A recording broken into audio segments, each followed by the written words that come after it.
పితామహ బ్రహ్మర్షి సుభాష్ పత్రిజీకి, స్వర్ణమాల మేడం గారికి నా హృదయపూర్వక నమస్కారం. ముఖ్యంగా 98లో ఈ ధ్యానానికి వచ్చాను. ఎన్నెన్నో మాకు తెలుస్తూ ఉన్నప్పటికీ దానికి ఒక క్లారిటీ లేదు. ఆస్ట్రల్ ట్రావెల్స్కి క్లారిటీ లేదు, విజన్కి క్లారిటీ లేదు. మరి భౌతికమైన జీవితానికి వచ్చే సందేశాలకి లైన్ కుదరక ఇది ఏంటి అని డైలమాలో పడ్డ రోజులు ఎన్నో ఉన్నాయి. మరి అవన్నీ కూడా ధ్యానానికి ముందు, ధ్యానంలోకి వచ్చిన తర్వాత స్టార్టింగ్ డేస్ నుంచి ఆయన మహాజ్ఞానం ఇవ్వడం మొదలుపెట్టారు పత్రిజీ. ఆరోగ్యం కోసమో, లేకపోతే నేను ఆత్మని అని తెలుసుకోవటం కోసమో, ఆత్మజ్ఞానం కోసమో కాదు. ఆత్మజ్ఞానం ఉండబట్టే మళ్ళీ ఇప్పుడు ఇక్కడికి పుట్టారు పిరమిడ్ మాస్టర్స్. ఎవరు తక్కువ వాళ్ళు కారండి. వాళ్ళకి ఆల్రెడీ ఆత్మజ్ఞానం ఉంది కాబట్టే పిరమిడ్ మాస్టర్స్ అయ్యారు. ట్రైనింగ్ అయ్యారు కాబట్టే అందరికీ జ్ఞానం చెప్పడానికి మళ్ళీ ఇక్కడ పుట్టారు. ఇవాళ ట్రైనింగ్ అవటానికి వచ్చిన వాళ్ళు కాదు పిరమిడ్ మాస్టర్స్. మరి అట్లాగే మేము వచ్చాము. ఆ వచ్చినప్పటి నుంచి ఆయన మహాజ్ఞానం అందిస్తూ వచ్చారు. ఆ జ్ఞానాన్ని అందుకుంటున్నాము, వింటున్నాము, కానీ దాంట్లో ఉండే అంతరార్థం తెలుసుకోవటం కోసం మాకు చాలా సమయం పట్టింది, కొద్ది సమయం పట్టింది. అంటే స్టెప్ బై స్టెప్ లాగా మాకు ఆ జ్ఞానం రిసీవ్ చేసుకోవటం స్టార్ట్ అయ్యింది. ఇక్కడ పత్రిజీతో ప్రయాణము అని అంటున్నాం, పత్రిజీతో అనుబంధం అంటున్నాం. ఈ భూమండలానికే, అనంత విశ్వానికే పత్రిజీతో అనుబంధం ఉంది. ఒకరికి ఉంది, ఒకరికి లేదు అని కాదు. ప్రతి ప్రాణమున్న ప్రతి జీవికి, శ్వాస ఉన్న ప్రతి జీవికి, ఈ భూమండలానికి, సమస్త విశ్వానికి ఆయనతో అనుబంధం ఉంది. ఆయన నుంచి, ఆ మూలం నుంచి వచ్చిన వాళ్ళం కాబట్టి అనుబంధం ఎప్పుడూ ఉంటుంది. అయితే ఆయనతో ప్రయాణము అన్నది ప్రయాణం చేయని వాళ్ళకి ఆయన ఏంటో అర్థం కాదు. ఆయనతో ప్రయాణం చేస్తున్న వాళ్ళకు కూడా కొంతమందికి ఆయన అర్థం కాదు. కారణం ఏంటి? ఆ మహాజ్ఞానాన్ని వినకపోవటం, అర్థం చేసుకోకపోవటం, సాధన చేయకపోవటం. అది వాళ్ళ తప్పు కాదు. వాళ్ళకి ఎంతైతే ఆ మైండ్ సెట్ ఉందో, ఎంతైతే ఆత్మజ్ఞానం ఉందో అంత అక్కడి నుంచే వాళ్ళు ఆలోచిస్తున్నారు. అది అక్కడ అది. అందుకని అందరము కూడా ఆయన ఎప్పుడైతే ధ్యానం మొదలు పెట్టారో ఆయనతో ప్రయాణమైన వారందరూ కూడా ఆయన్ని సంపూర్ణంగా నమ్మారు, విశ్వసించారు. కాబట్టి లోక కళ్యాణం కోసం తమ సొంత లాభం కొంత మానుకుని చేయమన్నా కూడా ఆయన సొంత లాభాన్ని అంతా మానేసుకుని కూడా చేసిన వాళ్ళు ఉన్నారు ఇందులో. అలాంటి వాళ్ళల్లో చాలా మంది, ఇప్పుడు మనం పేర్లు లిస్ట్ చెప్తే అవ్వదు. పాత నాకు తెలిసిన మాస్టర్లు అందరూ కూడా 24 hours దీంట్లోనే ఉన్నారు. కాబట్టి ఆ మాస్టర్స్ అందరికీ కూడా నా హృదయపూర్వక నమస్కారాలు. ఇకపోతే మనకే ఆయన ఒక్కసారి బాడీ వెకేట్ చేయగానే చాలా మంది కన్ఫ్యూజ్ అయిపోయారు.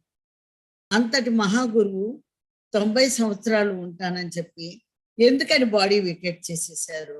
దాని వెనక మళ్ళా చాలా కారణాలు ఉంటాయండి. ఆ కారణాలు ఈ ఆలోచిస్తే అర్థం కావు. ఆ డిసిషన్ అనేది వద్దా అనేది భూమి పరంగా వాళ్ళు ఆలోచించుకుని పైలోకాల్లో మీటింగులు పెట్టుకుని దాని ప్రకారం ఇక్కడ నడుస్తుంటారు. మనం అనుకున్న విధంగా ఉండరు. ఒకప్పుడు ఆయన చెప్పారు అంటున్నారు, ఆ సమయంలో ఆ మాటలను అర్థం చేసుకుంది. అది అప్పుడే మనకి చెప్పని కారణం ఏంటి అంటే, నేను బాడీ వెకేట్ చేస్తాను అని చెప్పని కారణాలు ఏమిటి అంటే, ఆయన ఆత్మపరంగా చూస్తున్నారు, శరీరపరంగా కాదు. ఎందుకనంటే 25 సంవత్సరాలు నేను ఆయనతో ప్రయాణించాను. 98 నుంచి 99 దాకా మాకు ఎన్నో వర్క్లు అప్పచెప్పేశారు, ఎన్నో వర్క్ చేశాం, ట్రెక్కింగ్లు అన్ని కూడా. 99 నుంచి 2000 దాకా ఇంకా మహాజ్ఞానాలు, పెద్ద పనులు అప్పచెప్పారు. ఆర్గనైజేషన్ అవన్నీ మాకేం తెలుసు అనుకుంటే ఇంకా కన్స్ట్రక్షన్ వర్క్ చెప్పారు. మరి ఇవన్నీ ఎలా చేయగలిగామంటే మనం ఒప్పుకొచ్చిన పనులు, నేను ఒప్పుకొచ్చిన పనులు, నేనేమి ఎవరి కోసం చేయలేదు. అలాగే ఈ పిరమిడ్ స్పిరిచువల్ సొసైటీ మాస్టర్స్ అందరూ కూడా వారు ఎవరైతే వారి లోకాల నుంచి వచ్చారో వాళ్ళు ఒప్పుకొచ్చిన పనులు వాళ్ళకి తెలియని పరిస్థితిలో నువ్వు ఈ పని చేయని అప్పచెప్పారు. ఆయన చెప్పారు, నేను చేస్తున్నాము అనుకుంటున్నాను, కానీ మన పని మనకు అప్పచెప్తున్నారు ఆయన. మనకు తెలియదు కాబట్టి మన పని మనకు అప్పచెప్తున్నారు. అలా నేను ఎన్నో రకాలుగా ఆ ప్రయాణంలో ఆయన అనుభవాలు చెప్పాలంటే ఒక సంవత్సరం సరిపోదేమో నాకు. హాస్టల్గా తీసుకెళ్లేవారు, ఒక మహాసముద్రం, మరి ఇతర లోకాలకి తీసుకెళ్లేవారు. ఆ తర్వాత నేను వెళ్ళిన దాన్ని పట్టుకొని మళ్ళీ లాక్కొచ్చేవారు. ఇక్కడ భూమి మీద మనం ఏ పనులు చేయాలో అదే ముఖ్యం. సంసారంలో నిర్వాణం, మనం హిమాలయాల్లోకి వెళ్ళిపోయి సన్యాసంలో నిర్వాణం కాదు. కాబట్టి సంసారంలో నిర్వాణం మనం ఏం చేయాలి, ఎలా చేయాలి అని ఆయన చెప్పుకుంటూ వచ్చారు. మరి ఇక్కడ ఆత్మ ప్రయాణం ఎంతో మందిని ఆయనతో కలిసి అనేక జన్మలుగా ఆయన ఎక్కడెక్కడి నుంచి తిప్పారో, ఏ లోకాల్లో ఏ రూపాల్లో ఉన్నారో అనేక జన్మలుగా మనం ప్రయాణం చేసుకుంటూ వచ్చాం. ముఖ్యంగా 2500 సంవత్సరాల నుంచి ఆ బుద్ధుడు దగ్గర ఉన్నవారమే మనం అందరము. అనేక లోకాలకు వెళ్ళిపోయి ఒక మహారాజు పిల్లల్ని ఒక కొడుకునట్టు ఒక కొడుకుని ఇటు పంపించి లోక జ్ఞానం నేర్చుకునండి అని ఒక సంవత్సరం పాటు ఎలా అయితే పంపించారో, అలాగే ప్రతి పిరమిడ్ మాస్టర్స్ అందరు, ఇప్పుడు పిరమిడ్ మాస్టర్స్ అంటున్నాం, పిరమిడ్ నిర్మాణంలో ఉండే శక్తిని ప్రపంచానికి తెలియజెప్పడానికి వచ్చిన వాళ్ళలో బ్రహ్మర్షి పితామహ పత్రిజీ తప్ప ఇంకెవరు లేరు. కట్టారు, కానీ దాని విశిష్టత ఎందుకు ఏమిటి అని తెలియజెప్పింది ఆయన మాత్రమే. మరి అలాంటి ఒక కొత్త యుగాన్ని, ఒక కొత్త దర్శనాన్ని, కొత్త జ్ఞానాన్ని ఇవ్వడం ఇంతకు మునుపు ఎంతమంది ఇవ్వలేదండి. ఒక కృష్ణుడు వచ్చాడు, నేను ఆత్మని, గీత అని భగవద్గీత అన్ని అందించి వెళ్ళారు. ఆయన ఏ సిస్టంలో వచ్చారండి? శ్రీకృష్ణ పరమాత్మ ఒక అన్నదమ్ములు ఇద్దరి మధ్య ఉండే గొడవని, పుట్టిన దగ్గర నుంచి రాక్షస సంహారాన్ని చేసుకుంటూ వచ్చారు ఆయన. అంటే అజ్ఞానం వాళ్ళు. కానీ ఎంతో మంది ఉన్నారు, కౌరవులు ఉన్నారు, దుర్యోధన వాళ్ళు ఉన్నారు, ఇటు పాండవులు ఉన్నారు. ఆయన చెప్తూనే ఉన్నారు. ఎంతమంది విన్నారు ఆయన మాట? పాండవులు విన్నారు, కొంతమంది విన్నారు, వాళ్ళ గ్రామంలో ఉన్నవారు విన్నారు, ఆ ఋషులు విన్నారు, ఆత్మజ్ఞానం ఉన్న వాళ్ళు విన్నారు. మరి లేని వాళ్ళందరూ వినలేరు. మిగతా కౌరవులు ఎంత చెప్పినా వినలేరు. అందుకని చెప్పి ఆయన వైఫల్యం చెందినట్ట, ఆయన ఓడిపోయినట్ల శ్రీకృష్ణ పరమాత్మ. నేను చెప్పినా వీళ్ళు వినలేదంటే వాళ్ళందరినీ కూడా ధర్మరాజులు చేస్తానని చెప్పి ఏమన్నా ప్రణాళికతో వచ్చారా? తన ధర్మం అంటే ఎలా ఉంటుంది అని తెలియజెప్పడానికి వచ్చారు. Note this point please. అందరూ కూడా భూమి మీదకి ఒకళ్ళు వచ్చారు అంటే ఒక్కొక్క కోణంతో వచ్చారు. ఆది శంకరాచార్యులు వారు వచ్చారు. ఆయన అంతా ఒకటే, సమస్తంలో ఉండే ప్రాణం ఒకటే అని అద్వైతము, ద్వైతము, విశిష్టాద్వైతము గురించి తెలియజెప్పడానికి ఆయన వచ్చారు. ఆయన వచ్చి తను నేర్చుకోవాల్సిన విద్యని పరకాయ ప్రవేశం చేసే ఆ విద్య నేర్చుకుని ఆ సరస్వతీ మాత సాక్షాత్కారం పొంది ఆయన చెప్పి వెళ్ళిపోయారు. ఇలా ఎంతో మంది యోగులు, యోగీశ్వర్లు వచ్చారు. ఒక శివుడు ఉన్నాడు, శివలోకంలో ఆయన ఏం చేశారు, ఇప్పుడు భూలోకంలో ఆయన ఏం చెప్పారు. ఒక అల్లా ఉన్నాడు, ఒక ప్రవక్త ఉన్నాడు, భూలోకంలో ఆయన ఏం చెప్పాడు, ఆయన ఖురాన్ ఏమి ఇచ్చాడు. అలాగే ఒక క్రీస్తు వచ్చాడు, కరుణ, ప్రేమ ఆయన అందించాడు. ఆయన బైబిల్లో ఏం చెప్పారు. ఈ 3 రకాలమైన భిన్నమైన మతాల్లో ఇచ్చారే ఒక్కొక్క మతంలోకి వాళ్ళు ప్రవేశించి ఆ మతానుసారం ధర్మం ఎలా ఉంటుందని తెలియజెప్పడానికి వచ్చారు. క్రిస్టియానిటీనే యూనివర్సల్ అని చెప్పలేదు. ఒక మహమ్మద్ ప్రవక్త ముస్లిమ్స్ లీగ్ నే యూనివర్సల్ అని చెప్పలేదు. ఒక శ్రీకృష్ణుడు మొత్తం యూనివర్సల్ నేనే అని చెప్పలేదు. ఈ భూలోకములో ఏముంది, ఏం చెప్పాలి అని చెప్పడానికి వచ్చారు. I am son of the God అన్నాడు. మనకు అదే ఎందుకు అర్థం కాలేదు? నేను దైవ కుమారును అంటే ఇక్కడ ఒక పని చేయడానికి వచ్చారు వాళ్ళు, అది చెప్పేసి వెళ్ళిపోయారు. వీళ్ళంతా పరమాత్మ రూపం. మరి అందరూ చెప్పేస్తే మరి ప్రపంచం ఎందుకు ఇంకా ఇలాగే ఉంది? ఎందుకు ఇంకా మాంసం తింటున్నారు? ఎందుకు నిర్వీర్యులు అయిపోయారు? బుద్ధుడు వచ్చి జీవహింస మహాపాపం బరులివ్వద్దు అని చెప్తే చికెన్లో మటన్లో శుభ్రంగా వండుకుని ఇప్పుడు కూడా ప్రతి గంగారమ్మ దగ్గర ప్రతి గుడి దగ్గర ఇదే. ఇవన్నీ ఎప్పటికి మారుతాయి? ఎలా మారుతాయి? ప్రతి మనిషి దగ్గర మనం చెప్పగానే వాళ్ళకి అర్థమైందా? దుర్యోధనుడికి అర్థమైందా? అలాగే చెప్పగానే వీళ్ళందరికీ అర్థమైపోతుందా? అసలు ఈ ప్రపంచాన్ని నేను ఎలా మార్చుదామని వచ్చారు అని చెప్పి నాకు పెద్ద సందేహం వచ్చింది. ఆయనతో నేను ప్రయాణిస్తున్న రోజుల్లోనే నాకు సందేహం వచ్చింది. ఎంతమంది కష్టపడితే 100 మంది వచ్చేవాళ్ళు, 100 మందిలో తిట్టేదలకి 50 మంది వెళ్ళిపోయేవాళ్ళు. ఇలా అలా ఫిల్టర్ చేసుకుంటా వచ్చారు ఆయన. పారిపోయే వాళ్ళని, బలహీనమైన అర్థం కాని వాళ్ళని ఆయన పట్టించుకోలేదు. ఎందుకంటే వాళ్ళకి ఎట్లా చెప్పినా చదువు రానాడికి ఎంత చెప్పినా చదువు రాదు. అలాగే ఇది కూడా అంతే. బలమైన గొర్రెను పట్టుకుంటే ఆ గొర్రె మట మిగతా అన్ని పెడతాయి. బలహీనమైన వాళ్ళని పట్టుకుంటే ఉపయోగం ఏముంది? అవి ఎటు పడితే అటు వెళ్ళిపోతాయి. ఎవరేం చెప్తే అవి వెళ్ళిపోతాయి. ఈ గొర్రెకి ఇండివిడ్యువాలిటీ ఉంది. అలా బలమైన గొర్రెలు తయారు చేశాడు ఆయన. వాళ్ళే పిరమిడ్ మాస్టర్స్. శ్వాస మీద ధ్యాస అనేది అంత తేలికైన విషయం కాదండి. ఎన్నో ఒక యుగం పాటి పైలోకాల్లో ప్రయోగం చేసి కుటుంబంలో ఉన్న మనకి, కుటుంబంలో సంసారంలో నిర్మాణం పొందాలంటే, ఒక ముక్తి మోక్షం రావాలంటే కొన్ని రూల్స్ ఉన్నాయి, కొన్ని నియమాలు ఉన్నాయి, కొన్ని పాటించాల్సి ఉన్నాయి. సంసారంలో ఉండే భార్యాభర్తలకి, పిల్లలకి అవన్నీ పాటించడానికి ఎక్కడ కుదురుతాయి? అందుకని అవి కుదరవు కాబట్టి నేను గురువుని, నువ్వు శిష్యుడు అని చేశారు కొంతమంది. కానీ ఏంటి కుదురుతాయి? వాళ్ళకి తగ్గవన్నీ కూడా ఏర్పాటు చేసి ఆ ఎనర్జీస్ భూమి మీద చాలా దగ్గరగా దించి ఆ ఎనర్జీస్ ఇళ్లలో ఉండే ధ్యానం చేసుకుంటానికి వీలుగా పిరమిడ్ సిద్ధాంతాన్ని భూమికి తీసుకొచ్చారు ఆయన.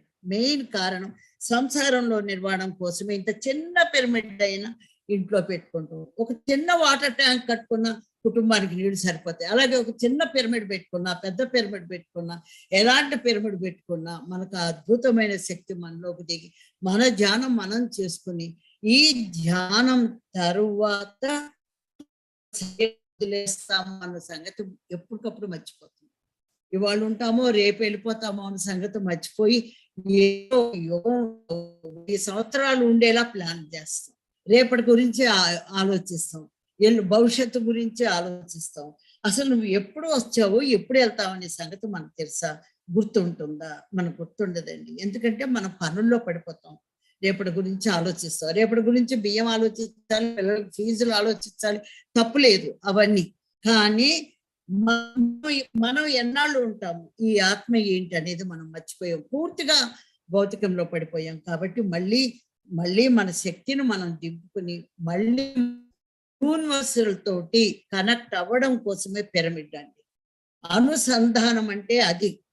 ఎప్పుడైతే శ్వాస మీద ధ్యాస పెట్టామో నాతో నేను, మనతో మనం అనుసంధానం అయిపోయినట్టే. ఇంకొక రూపేణ అనుసంధానం అవ్వముగాక అవ్వము. దానికి పిరమిడ్ సహాయ సహకారం. ఈ శరీరం వదిలేసిన తర్వాత ప్రతి ఒక్కరు ఎవరైతే ధ్యానం చేస్తున్నారో తిరిగి ఎలాంటి శూన్యంలో కొట్టుకోకుండా, అడ్డదారులు అంటూ వెళ్ళిపోకుండా, శరీరం నుంచి బయటకు వెళ్ళిన తర్వాత దాని వ్యయ ప్రయాసలు ఎన్ని ఉంటాయి అనేది నేను ప్రత్యక్షంగా చూసి భయపడిన రోజులు ఉన్నాయి. ఎలా వీళ్ళందరినీ మీరు ఒక ఒడ్డుకు చేరుస్తారు? మిమ్మల్ని నమ్ముకున్న వాళ్ళు లక్షల మంది ఉన్నారు, కోట్ల మంది అయ్యారు. ఇప్పుడు తెలియని వాళ్ళు ఎంతమంది ఉన్నారో, బయటికి రాని వాళ్ళు ఎంతమంది ఉన్నారు. వాళ్ళలో వాళ్ళు ధ్యానం చేసుకుంటూ భర్తలకు భయపడి, భార్యలేమో భార్యలకు భయపడి, వీడు పిల్లలేమో తల్లిదండ్రులకు భయపడి గప్చెప్పుని చేసుకునే వాళ్ళు ఎంతమంది ఉన్నారు. మహాతల్లులు మహాతండ్రులు ఎంతమంది అయినా వాడు మానలేదు. వాడు చేసుకుంటున్నారు. కుటుంబం పోషించడానికి భర్త కష్టపడాలి, అది ఆయన డ్యూటీ, తప్పదు. అలాగే ఆ భార్య బిడ్డలకని వండి పెట్టి అవన్నీ చూసుకోవటం తన డ్యూటీ. ఈ డ్యూటీలే కానీ భర్త ఆత్మని భార్య కానీ, భార్య ఆత్మని భర్త కానీ, పిల్లల ఆత్మని తల్లిదండ్రులు కానీ ఎవ్వరూ ఉద్ధరించలేరు. ఈ విషయం మనం మర్చిపోయాం కాబట్టి తిరిగి మనను మనం గుర్తు చేసుకుంటూ సంసారంలో ఉంటూనే మన ఆత్మని ఉద్ధరించుకుంటూ ఆత్మ ఎదుగుదలకి ఆయన మెయిన్ పాయింట్ అది. మనం తిరిగి ఎక్కడి నుంచి వచ్చామో అక్కడికి తీసుకెళ్లే మార్గం ఏంటంటే ఎంతమంది మహానుభావులు వచ్చారు అనేది నేను పుస్తకాలు చదవకపోయినా లైబ్రరీలో ఆ పేర్లన్నీ చూశానండి. ఎక్కడ చూశానంటే ఫిజికల్ లైబ్రరీ నేను ఎప్పుడు వెళ్ళారు, సత్య వరల్డ్ అని ఉంది పైలోకంలో. సత్య వరల్డ్ లో మనకి నెల అయితే వాళ్ళకి ఒక నిమిషం అండి. అక్కడ ఆ ఒక్క నిమిషంలో మీటింగ్ జరుగుతుంది. ఇప్పుడు భూలోకానికి పత్రిజీ వచ్చారు, మనకు పత్రిజీ తెలుసు, ఎంతో మంది గురువులు ఉన్నారు. వాళ్ళు తెలిసిన వాళ్ళు, తెలియని వాళ్ళు, ప్రపంచానికి గురువులు అనేవాళ్ళు చాలా మంది ఉన్నారు. కాబట్టి ఆ గురువులందరికీ హృదయపూర్వక నమస్కారములు. ఏ లెవెల్ ఆఫ్ గురువు వాళ్ళకు ఉన్నారు. అయితే ప్రణాళిక ఏంటి ఇక్కడ? ఒక లోకంలోకి రాంపాయ వెళ్ళారు, ఒక లోకంలో కృష్ణుడు వెళ్ళారు, ఇంకొక లోకంలోకి ఇంకొకళ్ళు వెళ్ళారు. అట్లా ఇక్కడ వీళ్ళందరూ కలిపి అక్కడ మీటింగ్ పెట్టుకుంటారు. అది సత్యవాడు. ఎంత పెద్ద లైబ్రరీ అంటే ఎంత పెద్ద ఎంతెంత మంది మాస్టర్స్ ఉన్నారంటే ఆ పేర్లన్నీ అసలు నాకు తెలియదు. అవన్నీ చూసుకుంటా కూర్చుని నేను స్టన్ అయిపోయా. ఇంత పెద్ద మహానుభావులు ఉన్నారా? యుగ యుగాల నుంచి భూమి మీదకి ఇంతమంది వచ్చి వెళ్ళారా? ఇంత సత్యాన్ని చెప్పారా? ఎప్పటికప్పుడు ఈ భూమిని కాపాడుతూనే ఉన్నారా? నవగ్రహాల్లో భూమి ఎంత చిన్న గోడికాయ అంత, చాలా చిన్నది మిగతా గ్రహాల్లో. కానీ దీంట్లో ఉండే అద్భుతాలు ఎన్నో ఉన్నాయి. మరి ఇలాంటి భూమిని కాపాడుతానికి వీళ్ళందరూ వచ్చి వెళ్ళి చెప్తూనే ఉంటే మనమంతా ఎందుకు ఇలా అజ్ఞానంలో ఉండిపోయాం? ఎందుకు ఇలా చీకట్లో ఉండిపోయాం? ఎందుకు మనం తెలుసుకోలేకపోయాం? ఎందుకు ఇంకొక జీవిని మనం చంపకూడదు అనేది ఆ కరుణ రాలేదు. ఆ కరుణ వస్తేనే మనం మానేయగలుగుతాం, లేదంటే మనం శుభ్రంగా తింటాం. మరి ఇది ఎంత కష్టపడితే ప్రపంచంలో ఏదైనా చేయొచ్చు, కానీ నాన్ వెజ్ మానిపించడం ఎంత కష్టమో అర్థమైంది జ్ఞానంలోకి వచ్చిన తర్వాత. ఎందుకంటే నేను కూడా మాంసాహారే కాబట్టి. మరి అట్లా ఎన్నో ఎన్నో ఎన్నో విధాలుగా భూమి మీదకు వచ్చి వెళ్ళిన వాళ్ళు ఉన్నప్పుడు, వీళ్ళంతా తెలిసినప్పుడు ఇక్కడ ఏంటంటే వాళ్ళు ఆ యుగంలో ఒక ధర్మకర్త, ఒక పరమాత్మ భూమి మీదకి వచ్చి చెప్పి వెళుతున్నారు. మళ్ళీ ఆ యుగం మార్గాన్ని మళ్ళీ వీళ్ళు మామూలు అయిపోతున్నారు. కారణం ఏంటంటే అజ్ఞానపు ఆత్మలు, ఎన్లైట్ అవనటువంటి ఆత్మలు, అధోలోకంలో నుంచి, చీకటి లోకంలో నుంచి వచ్చిన వారందరూ శరీరాలు తీసుకుని అనేక లోకాల నుంచి భూమి మీదకి వచ్చి వాళ్ళ యొక్క చీకటిని, అజ్ఞానాన్ని, ఒక లిమిటెడ్ లైఫ్ అంటే నువ్వు దేనికోసం వచ్చావో అది మర్చిపోయి ఒక గిరిగీసుకుని బతకటం అనే ఒక లిమిటెడ్ లైఫ్ ని మనమే కరెక్ట్ అనుకునే ప్రబోధించి ఇష్టం వచ్చినట్టు చేసేసారు భూమండలాన్ని. ఒక మతంలో ఉన్న వాళ్ళకి మనం చెప్తే ఎక్కదు, వాళ్ళ మతమే వాళ్ళకి. ఎందుకని? సత్యం తెలియకపోబట్టి. ఇలాంటి భూమిని పునరుద్ధీకరించడం అంటే మాటలా? ఒక నిమిషం ఆలోచిద్దాం. ఆ ప్లేస్ లో మనం ఉంటే ఏం చేస్తాం? చేయగలుగుతామా? నిద్రాహారాలు ఎన్ని రోజులు ఆయన పొట్ట మార్చుకొని తిన్నారో ఆయనతో ప్రయాణించినప్పుడు మాకు అర్థమైంది. మీ ఇంట్లో నేను తినని అనరు, ఆకలి లేదు మేడం, అంత మజ్జిగ తాగేవాడు, కాఫీ తాగి ఎన్ని సంవత్సరాలని, ఎన్ని నెలలు, ఎన్ని రోజులు పొట్ట మార్చుకున్నారో తెలుసా? ఒక రోజు పొట్ట మార్చుకుంటే ఆకలి వేస్తుంది, దడ పళ్ళెం ముందు పెట్టుకుని కూర్చుంటాం, ఆకలికి ఆకలేకపోతున్నాము. మరి ఆయనది శరీరమే కదా, మనది శరీరమే కదా. ఆయన ఆకలిని ఎలా మార్చుకున్నారు? కర్తవ్యం, నా కర్తవ్యం నేను చెయ్యాలి అని, నా బాధ్యతను నేను నిర్వర్తించాలి అని. మరి అట్లాగే ఒక్కొక్క ఇంట్లో చిన్న గది, నేను బెంగళూరు బళ్ళారిలో చూడండి, చిన్న గది, ఒక మంచము, అది ఆ గుమ్మం దగ్గర ఒక చెయ్యి ఇట్లా ఆంచుకుని ఆ దిండిట పెట్టుకుని పడుకుంది. అటు పక్క బాత్రూము, ఇటు పక్క గోడ, ఆ మధ్యలో చెయ్యి ఇట్లా పడుకుంది. ఎలా ఆయన నాకు సుఖం ఉందా, ఏసీ ఉందా, ఆహారం ఉందా, ఏమీ చూడాల. పద్మా మేడము మిర్దా చెప్పారు, కర్ర చేత్తో పట్టుకురానివాడు, ఆహారం వెంట తీసుకురానివాడు వివస్త్రగా పైకి రావాలి. ఆయన ఆయన అలాగే ఉన్నారు.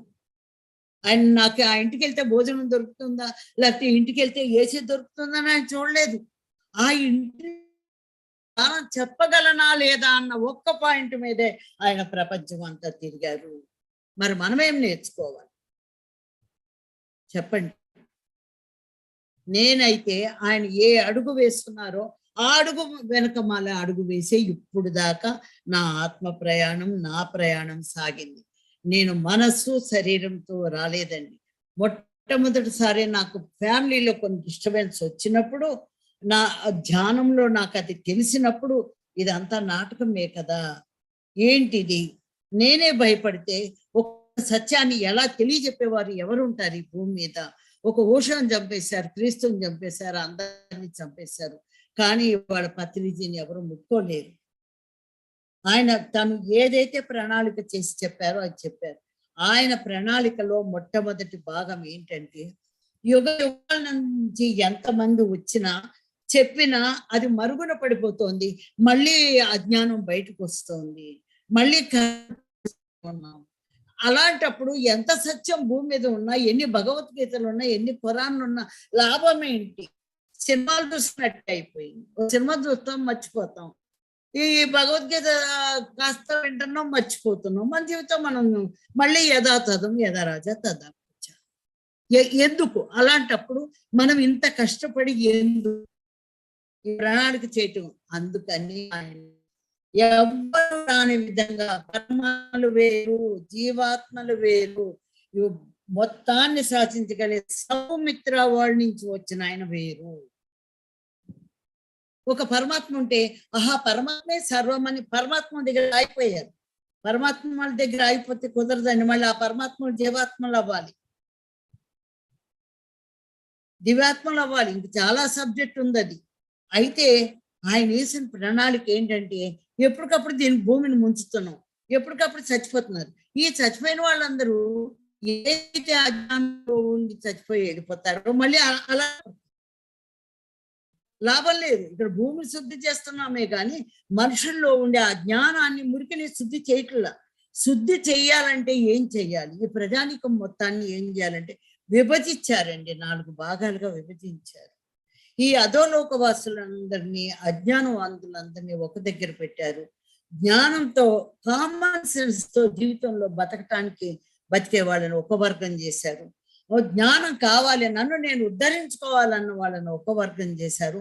అందరినీ ఉద్ధరించవలసిన వాళ్ళని ఒక వర్గం చేశారు. 4 వర్గాలు చేశారు. ఈ 4 వర్గాల్లో ఎక్కువగా కష్టపడవలసిన వాళ్ళు ఎవరంటే అందరినీ ఉద్ధరించవలసిన వాళ్ళు. అంటే వెళ్ళి ధ్యానం చెప్పడమే, మన ఇల్లు సెంటర్ చేసుకొని ధ్యానం చెప్పటమే, ఓ బస్సులో ఎక్కామంటే ధ్యానం చెప్పటమే. ధ్యానమే కదా, నోటు ముత్యాల రాలిపోతున్నాయి, డబ్బులా పెట్టుబడి పెట్టేది. ఏమన్నా అనుకుంటారని మొక్క మాట అనుకుంటే ఏమైందట?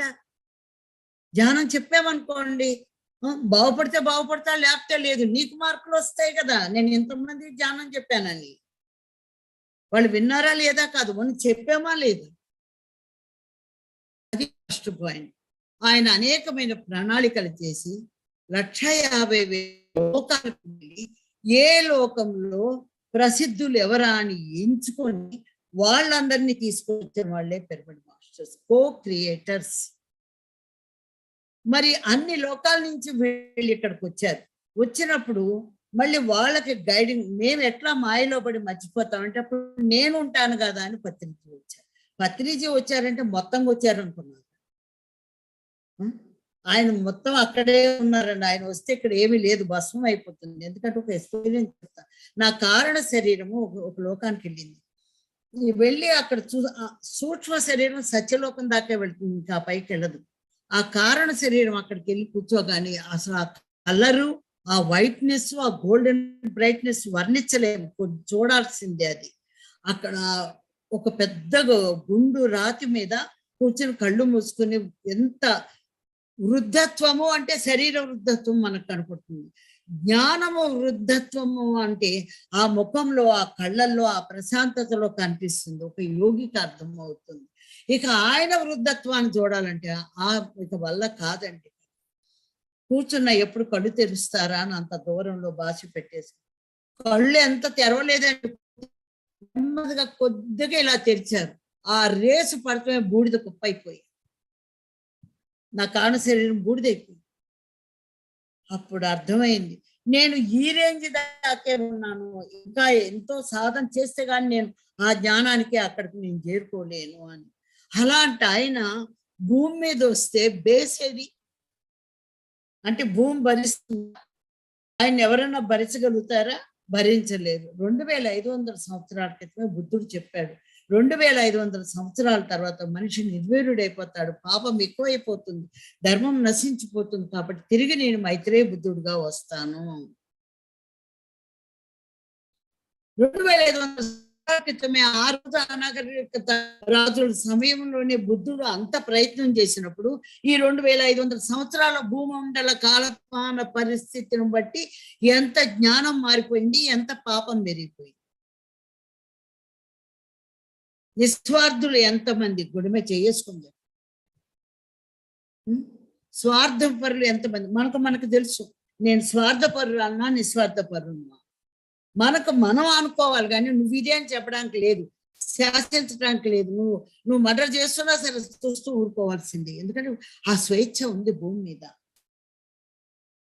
ఇలాంటి పరిస్థితుల్లో జ్ఞానవంతం చేయాలంటే ఇంపాసిబుల్ అండి. ఎంత పెద్ద ప్రణాళికతో వచ్చారంటే ఏదో ధర్మం చెప్పి, ఏదో 18 ఆదర్శ సూత్రాలు చెప్పి వెళ్ళిపోవటానికి రాలేదు ఆయన. దీనిని భూమండలాన్నే మార్చాలి అంటే ముందు భూమిని పరిశుద్ధం చేయాలి. భూమి మొత్తము నీటితోటి, వెలుగుతోటి, కాంతితో నిండవలసిన భూమి అసూయతోటి, అజ్ఞానంతో, రక్తపాతంతో, విపరీతమైన పరిణామాలతో నిండిపోయింది, కలుషితమైపోయింది భూమి మొత్తం. అంత కలుషితమైపోయిన దాన్ని మళ్ళీ ఒక కొత్త బిడ్డగా పుట్టించాలి అంటే ఏం చెయ్యాలి? ముందు ఆయన ప్రతి పిరమిడ్ మాస్టర్ని ఒక్కొక్క ఏరియాకి పంపించారండి. ఒక్కొక్క పిరమిడ్ మాస్టర్ అంటే ఒక పత్రిజీని అమెరికా పంపారు, ఆస్ట్రేలియా పంపారు, ఆఫ్రికా పంపారు, దుబాయ్ పంపారు, ఆస్ట్రియా పంపారు, ఇంకెన్ని దేశాలు ఉన్నాయో.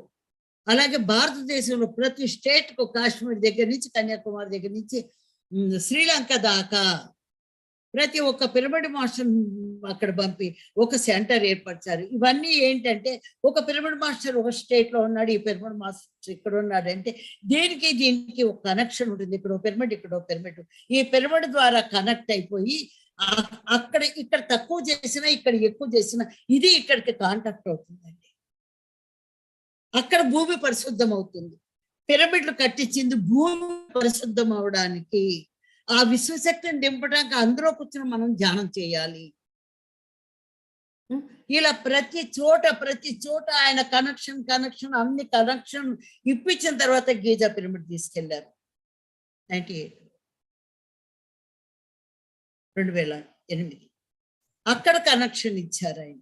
అది యూనివర్సల్ కనెక్ట్ అయింది. అక్కడి నుంచి భూమి పరిశుద్ధం అవటం పరిశుద్ధం అయ్యింది. కానీ భూమి ఎంత భారం వహిస్తోందంటే ఇది ఈ 3 డైమెన్షనల్ ఎర్త్, 3 పరిధుల భూమి. ఎన్నో చోట్ల చెప్పాను, మళ్ళీ కొత్త వాళ్ళు ఎవరన్నా ఉంటే వినండి. 3 పరిధుల భూమి అంటే ఈ భూమిలో ఏమున్నాయంటే కాంతి, శబ్దము, ఈ 2 వల్ల ఏర్పడ్డ మనస్సు. ఈ భూమికి వెళ్ళామంటే కాంతి లేదు, శబ్దము లేదు, మనస్సు లేదు, శరీరం పగిలిపోతుంది. మరి అది ఇక్కడ ఈ 3 ఇక్కడ ఉన్నాయి కాబట్టి ఈ కాంతి, శబ్దము 2 ఉంటే మనస్సు ఏర్పడుతుంది. చూసిన ఎలా ఆ విషయాలతోటి కలుషితమైన ప్రపంచంలో మీరు ఎక్కడికన్నా వెళ్ళండి, ఏం దొరుకుతుంది? ఏం దొరికింది? హిమాలయాలకు వెళ్ళినా దొరికేది లేదు, అమెరికాకి వెళ్ళినా దొరికేది లేదు. వారి సంస్కృతులు తప్ప ఆత్మజ్ఞానం దొరికేదే లేదు. ఎవరికి వారు కూర్చున్నారు హిమాలయాల్లో.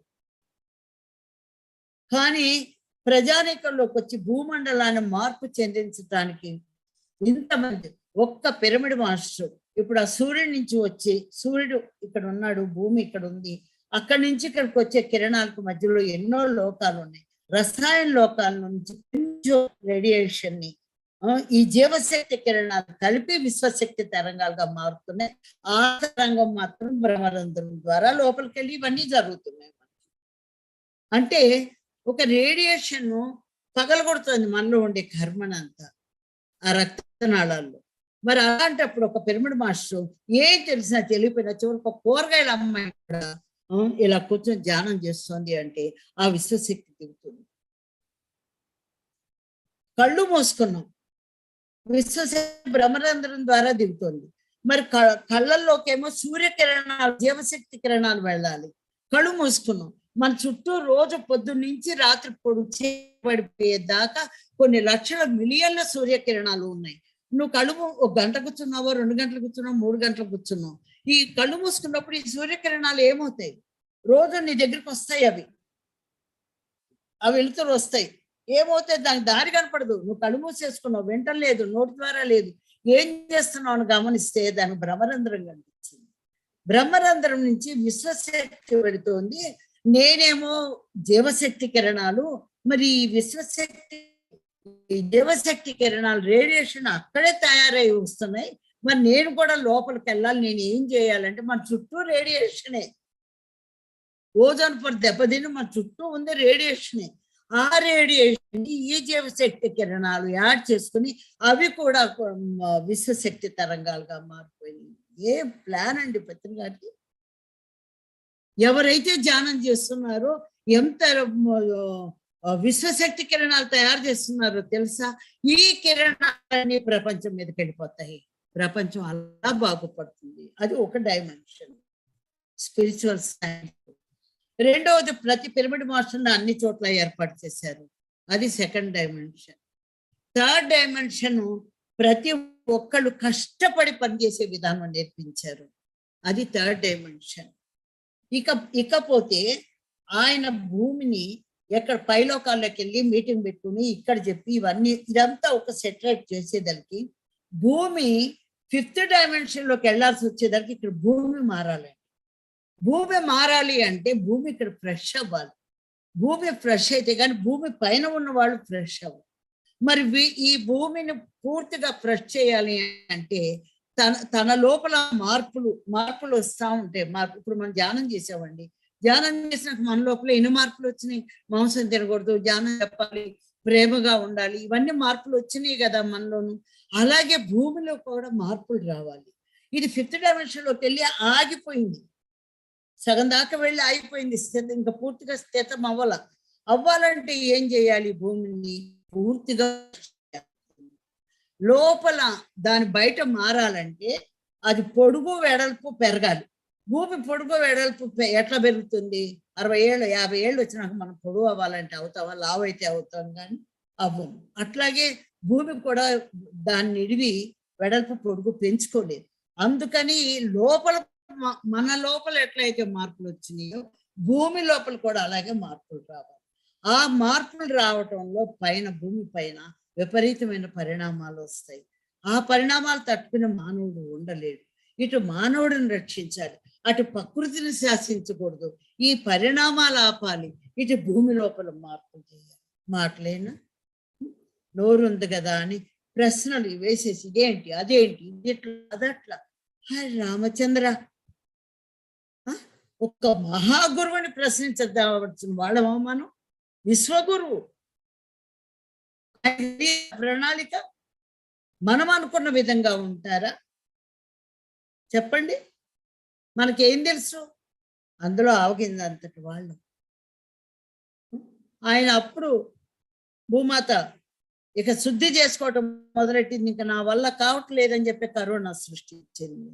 అప్పటి నుంచే చూస్తూనే ఉన్నాను, కన్ఫ్యూజ్ అవుతూ ఉన్నాం, ఇదేంటి అది ఎట్లా అది ఎలాగని చెప్పి. ఆ కరోనా నుంచి వరదలు మొదలుపెట్టింది, గంగానది ప్రవాహం మొదలుపెట్టింది. లెగవలేని పరిస్థితి కూడా లడాక్ ఎందుకు వెళ్ళారు పత్రిజీ? ఆ ఊపిరితిత్తులు ఆయనకు ఆయాసంలో కూడా ఆయన ఎందుకు వెళ్ళారు అని అంటే, ఈ లోక ఆయన ప్రణాళికలో బాగా లడఖ్ లో కనుక కాలు పెట్టకపోతే అగ్నిపర్వతం బద్దలయ్యి హిమాలయాలని ప్రవహించి మొత్తం మునిగిపోయి, ఆయన ప్రణాళికలో అదొక భాగం. వెళ్ళారు. ఒక్క నోటి మాట, నేను నేను ఈ పని చేస్తున్నాను, నేను గొప్పవాడిని అని పత్రిజీ నోటమ్మట ఎప్పుడన్నా ఎవరన్నా విన్నారా? నేను నేను చాలా గొప్పదాన్ని, నేను కాబట్టి పని చేస్తాను. నేను నుంచి సబ్కో మాలిక్ ఏకీ హైని మనంలోకి తీసుకొచ్చారు. మనంలో ఉన్నవాడు ఎప్పుడు నేను చేశానని చెప్పడు. ఇదే నిదర్శన. గుర్తుపెట్టుకోండి. మనం అంతా చేశాం, ప్రణాళిక ఎంతమందో వచ్చాం, అందులో ఈ ప్రణాళికలో ఒక భాగం అనుకున్నవాడు ఆత్మజ్ఞాని, నేను కాబట్టే చేశాను అన్నవాడు ఇంకా అజ్ఞాని. అట్లా ఆయన ప్రణాళికలో ఈ భూమి పరిస్థితి విపరీతం అయిపోయి, ఆ విపరీతాన్ని తట్టుకుని అప్పుడు 10 సంవత్సరాల సమయం ఇమ్మని అడిగారు. 30 సంవత్సరాల సమయంలో మీరు చేయాల్సింది చేశారు. 10 సంవత్సరాల దాకా ఇంకా నేను భరించలేనండి గోమాత. ఇది జడ్జిమెంట్ జరిగింది. ఆవిడ కరెక్ట్, మీది మీకు కరెక్ట్, ఇది జడ్జిమెంట్ ఇచ్చేది కాదు అన్నారు. ఎవరిష్టం వాళ్ళది అన్నారు. అప్పుడు ఆలోచించారు పత్రిజీ. 90 ఏళ్ళు ఉంటానన్నారు ఆయన. నాతో పాటు వచ్చేవాళ్ళు ఎవరు అన్నారు. అంటే వాటిలో ఆ పదంలో ఉండేది అంతరార్థం ఆ సందర్భాన్ని బట్టి, పైన ఉండే మీటింగ్ని బట్టి ఈ మారుతూ వస్తాయి. ఆయన ఇలా అన్నారుగా, ఇలాగే ఎందుకు జరగలేదని అనకూడదు. అజ్ఞానం. పైన మీటింగ్ జరగాలి, ఏం చేయాలనేది చూడాలి. ఇది భూమండలకి సమాచారం, కేవలం ఆరోగ్యం కోసమో జ్ఞానం కోసమో చెప్పింది కాదు. ఇది మొత్తం భూమండలానికి, విశ్వానికి సంబంధించింది.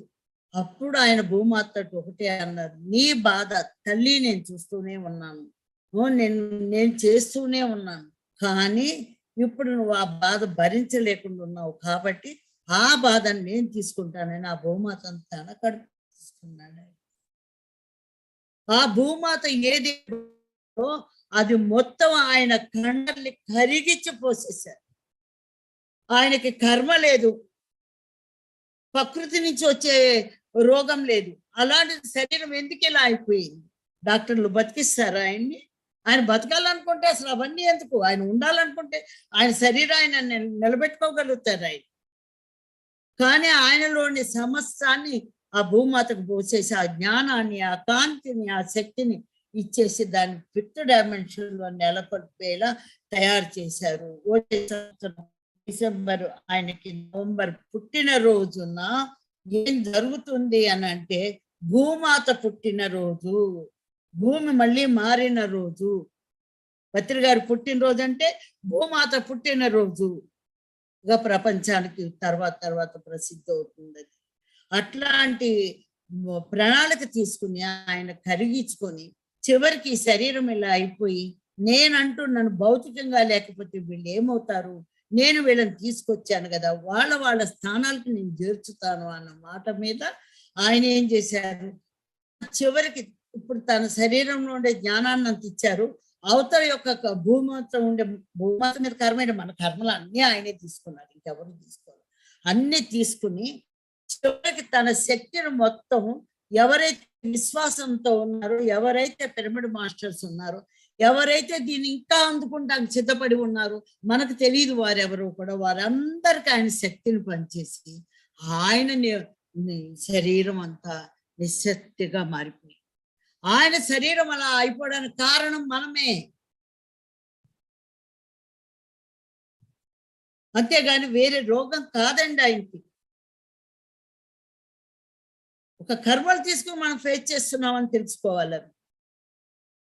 సొంత కర్మ, కుటుంబ కర్మ, సాంఘిక కర్మ, దేశకాల కర్మ, ప్రపంచ కర్మ, ఇన్నున్నాయి.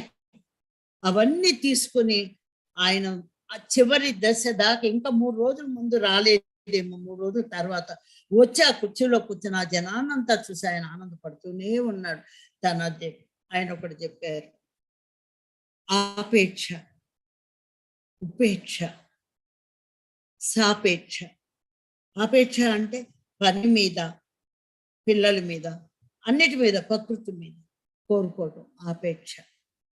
ఉపేక్ష, ఇక్కడ ఉపేక్ష అంటే అజ్ఞాని ఉన్నాడు, ఏం మాట్లాడరు. ఉపేక్ష, మౌనంగా ఉంటాడు, ఏం మాట్లాడరు. ఎవరైనా సరే మనకి ఇష్టం లేదు, నోరు తెరవక్కల, పక్క తప్పుకుందాం, ఉపేక్ష. ఇక్కడ సాపేక్ష అంటే ఎట్లా వచ్చిందంటే, ఇప్పుడు సాపేక్ష సిద్ధాంతం జరుగుతోంది. సాపేక్ష సిద్ధాంతం అంటే ఇక్కడ ఏంటి, తను చెయ్యాలనుకున్న ప్రణాళిక సంపూర్తిగా చేసేది, నా శరీరం ఇలా ఉంది, నా బాధ ఇలా ఉందని దాన్ని ఉపేక్షగా పెట్టుకున్నవాడే. అబ్బా అయ్యో నాకు ఈ బాధ ఉందని ఆయన నోరు తెరిచి, ఒకవేళ పత్రి మేడంతో ఏమన్నా చెప్పారేమో నాకైతే తెలియదు, కానీ నేను అడిగిన వాళ్ళు ఎవరు కూడా ఆయన ఏమీ లేదు, సైలెంట్గా ఇట్లాగే కూర్చున్నారు. నాకు బాధ ఉంది, దీనిని సాపేక్ష అంటే నా శరీరం ఎలా ఉన్నా సరే చేయాల్సిన కర్తవ్యం నేను చేస్తున్నాను అనేది సాపేక్ష సిద్ధాంతం.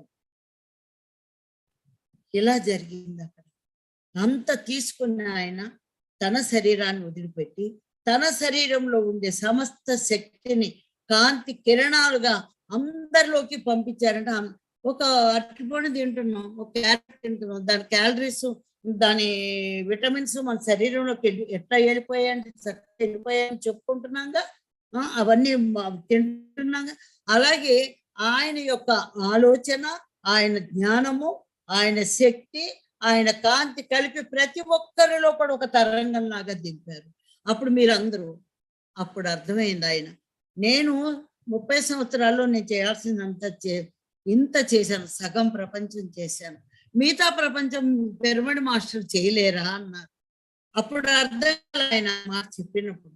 ఎప్పుడు అర్థమైంది? ఇప్పుడు అర్థమైంది. ఆయనదే అందరూ ఎవరిలోకి పంపారో వాళ్ళంతా పత్రిజీలే. పత్రిజీలే అంటే ఆ జ్ఞానం, ఆ ఇది. పత్రిజీ ఏదైతే కష్టపడి ప్రపంచాన్ని చెప్తున్నారో అలా వీళ్ళు చెప్పేవాడుగా వాళ్ళలోకి ఎంటర్ అయిపోయారు. ఆయన లేరు కదా, మేము ఎవరికి చెప్పుకోవాలి, ఎలా ఈ సమస్యలు తీరుతాయి? 1 గంట దాకా ఫోన్లు ఎలా చెప్పాలి? ఒక్కొక్కరికి ఈ సిద్ధాంతాలన్నీ నేను ఎట్లా చెప్పాలి? అందుకే ఈ రోజు నుంచి PCS నుంచి నేను స్టార్ట్ చేశాను. రోజు క్లాసులు చెప్పదలుచుకున్నాను. ఇక్కడి నుంచి కేవలం పత్రిజీతో ప్రయాణం, ఆత్మతో ప్రయాణం. అర్థం కావాలి, అర్థం చేసుకోవాలి. భర్త పోతే భార్య చచ్చిపోతుందా? భార్య పోతే భర్త చచ్చిపోతున్నాడా? పిల్లలు చచ్చిపోయిన వాళ్ళు అందరూ భార్య భర్తలు చచ్చిపోతున్నారా? దుఃఖపడుతున్నారు, ఏడుస్తున్నారు, కానీ బతుకుతున్నారా లేదా చెప్పండి? ఆయన శరీరం లేదు, కానీ ఆయన ఇక్కడే ఉన్నారు, మనలో ఉన్నారు, అందరిలో ఉన్నారు, ఈ భూమండలం మొత్తం ఉన్నారు, ఇలా పరుచుకుపోయి ఉన్నారు. ఎక్కడికి వెళ్ళారు ఆయన? నాకెప్పుడు టెలిపతిని ఆయన సందేశారు. ఆయన చెప్పిన ప్రకారం నడుచుకోవటం ఒక్కటే నాకు తెలుసు. ఈ జీవితం చివరి దాకా ఉంటుంది. ఆయన ఎక్కడ చూస్తానికి వెళ్ళినా వెళ్ళకపోయినా టెలిపతి ద్వారా నాకు సందేశాలు అందుతూనే ఉంటాయి. రేపటి నుంచి ప్రతి ఒక్కరికి టెలిపతి ఉన్నా లేకపోయినా ఆ సహాయం అందుతుంది. మీకు మనకు మనం నుంచోగలుగుతాం, మనం అందరం కలిపి ఆ పని చేసుకోగలుగుతాం. ఇంకో నెగిటివ్ థాట్ ఎందుకు చెప్పండి? ఇలా అయిపోతుంది అనుకుంటే ఆయన ఎందుకు బాడీ వదిలేస్తారు? ఇంకా ఆ మిగతా ప్రపంచం అయ్యేదాకా కూడా శరీరంతో ఉంటారు. కానీ ఆయన ముందే చెప్పారు, ఈ మిగతా ప్రపంచం మీరు అంతా చేస్తారు అని. అందరిలో అయిపోవడానికి కారణం భూమి.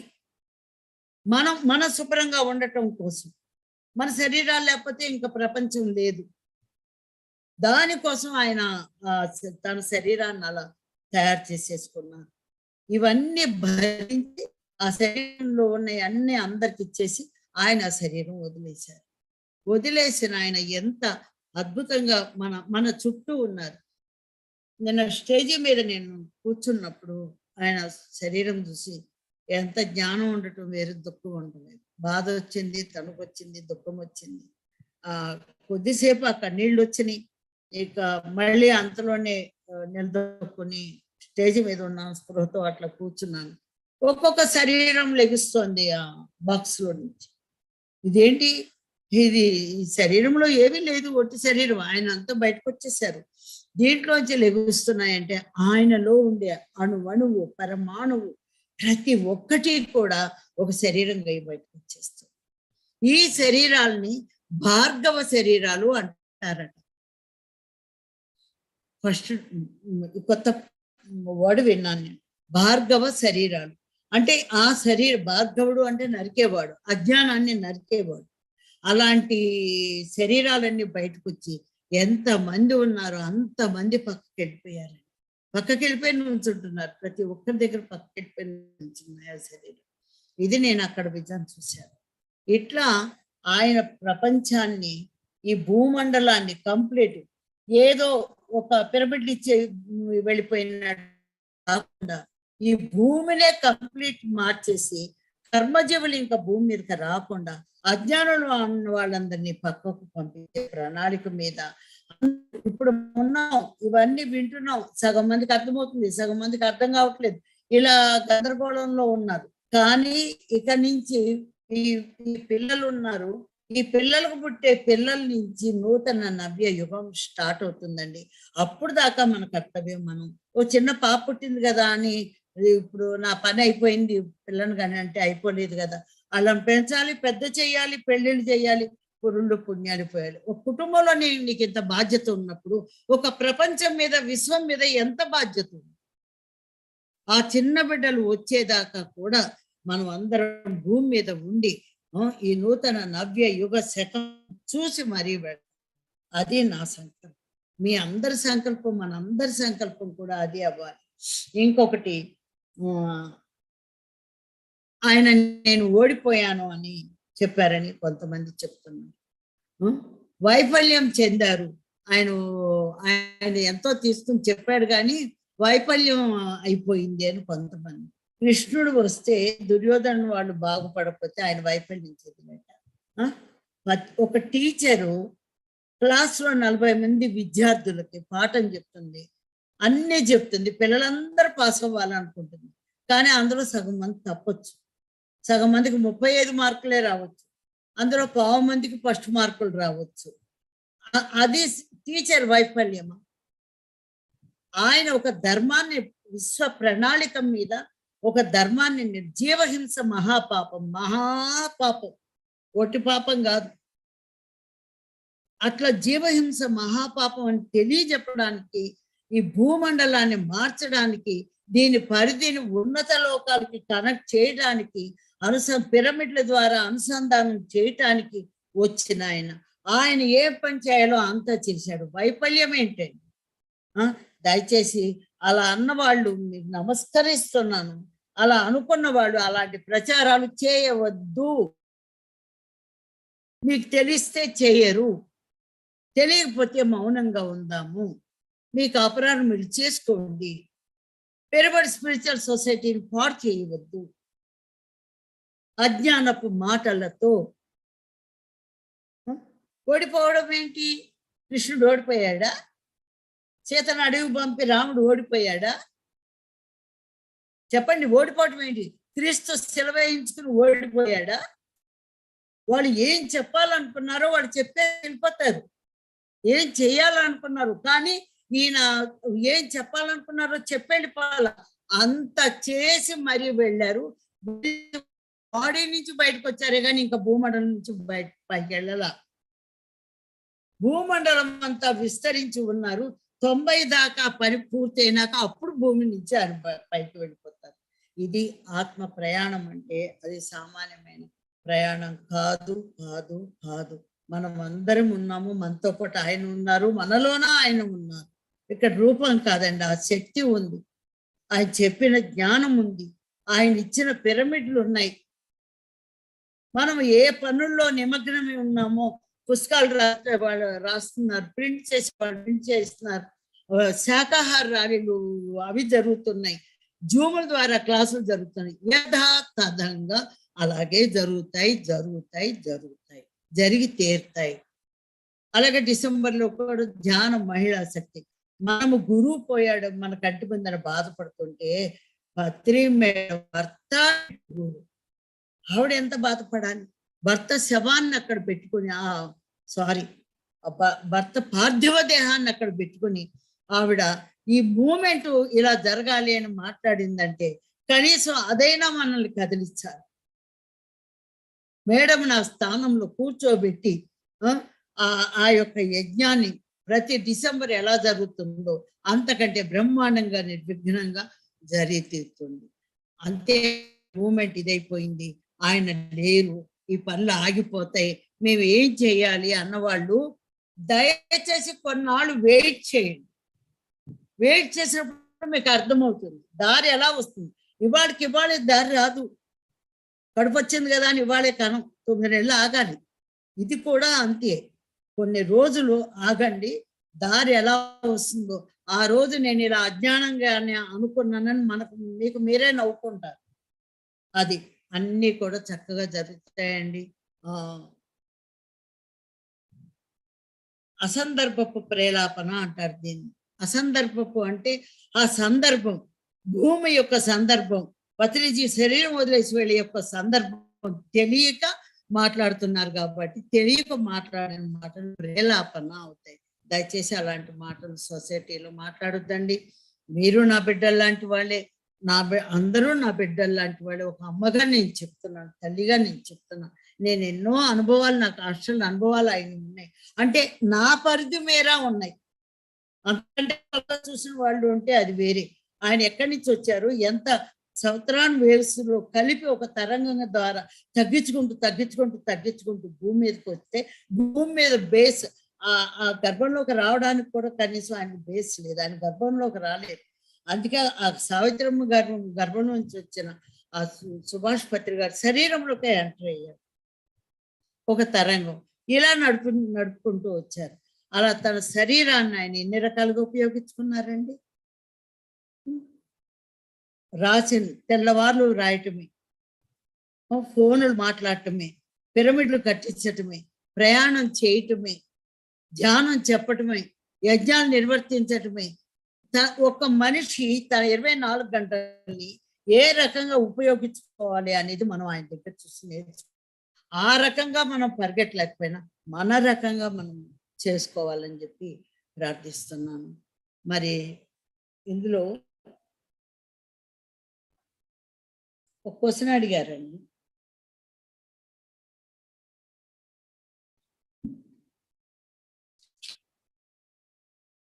దివ్యంతో అనుసంధానం అంటే ఏమిటి?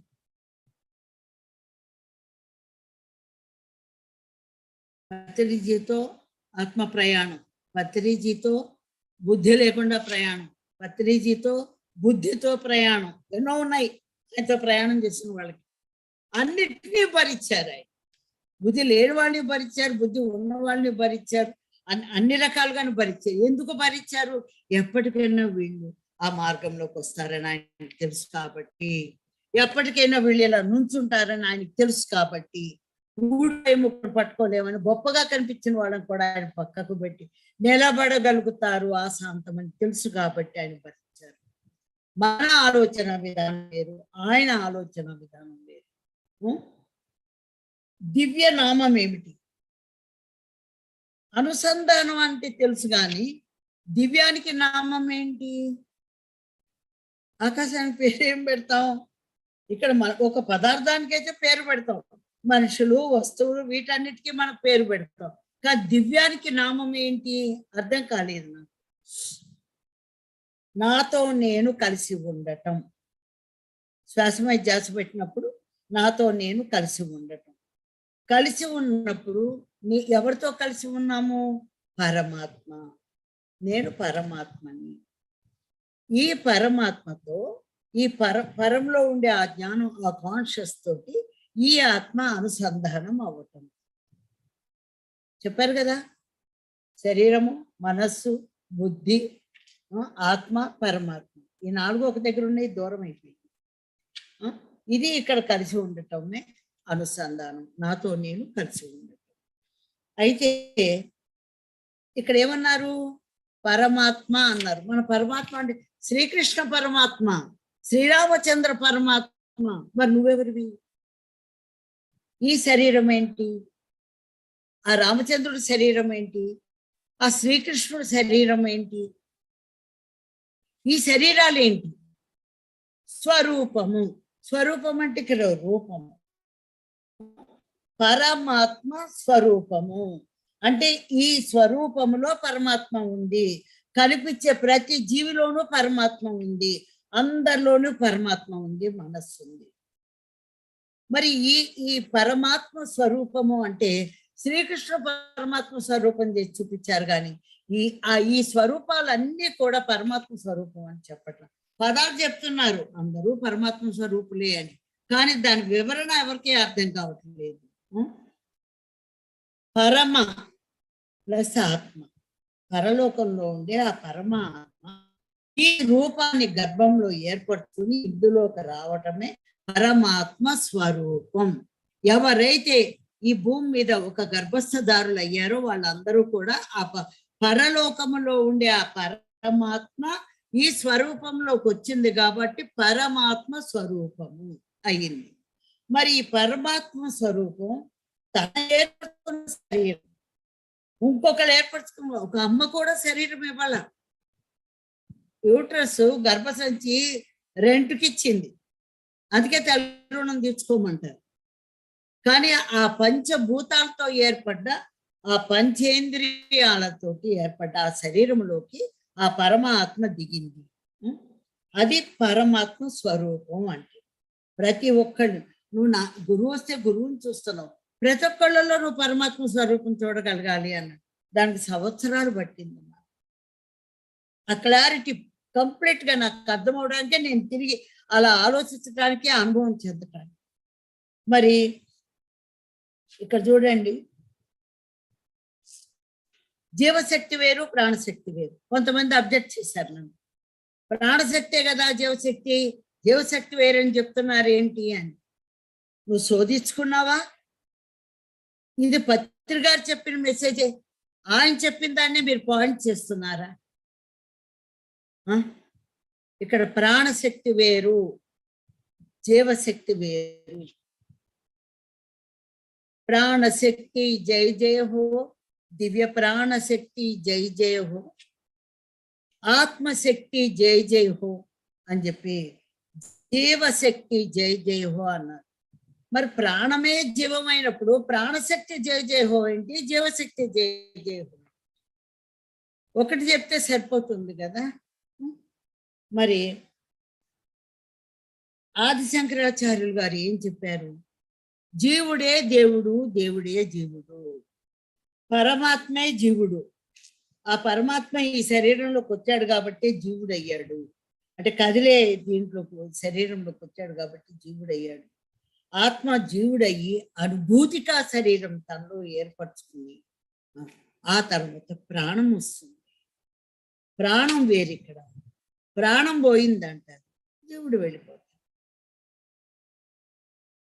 ఇక్కడ ఆదిశంకరాచార్యులు జీవుడే దేవుడు, దేవుడే జీవుడు అన్నాడు, కానీ ప్రాణమే దేవుడే ప్రాణం అనలేదే.